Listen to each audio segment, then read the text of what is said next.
Kaya kung bitin pa kayo sa OPM at kulitan, don't miss Vibe Night mamayang 11:30 p.m. Kaya naman palagi nyo kaming samahan dito kung saan tuloy-tuloy ang OPM, tuloy-tuloy lang ang musika. Kita-kits bukas, mga B, dito lang sa Vibe! Thank you, Tata ni Greggy. Thank you! Thank you so much po. Ang galing. Merong magic, ha? Maniwala kayo! Merong magic.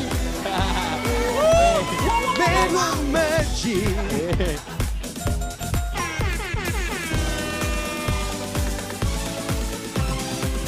Welcome sa Kapamilya Channel. Dito sa All TV 2. Love, joy, hope. All together now. dahil tahanan natin ang isa't isa. Kapamilya Channel dito sa All TV 2. Mga kapamilya, sa All TV 2, sabay-sabay tayong manood ng ating primetime Bida!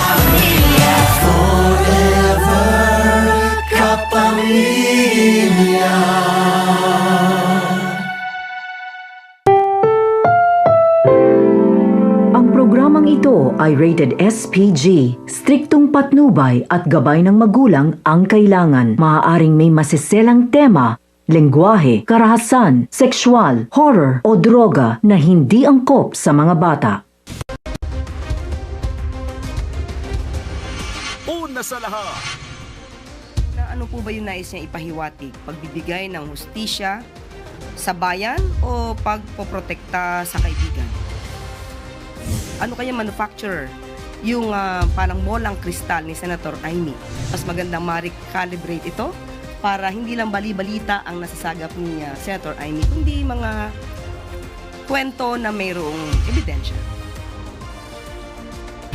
Pilipinas, alas 5:30 na. Ito na mga bumabanderang balita. Budget review, panukalang pondo ng DPWH. Masusing pinabubusisi ni Pangulong Marcos kina Secretary Dizon at Pangandaman. Iwas pusoy, ilang contractor ng flood control nasa abroad na, ayon kay Senator Marcoleta.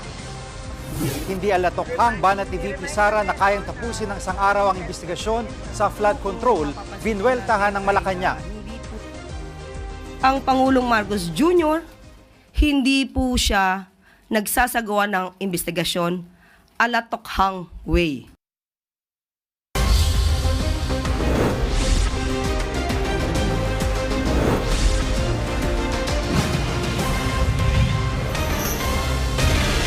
Pinagutos si Pangulo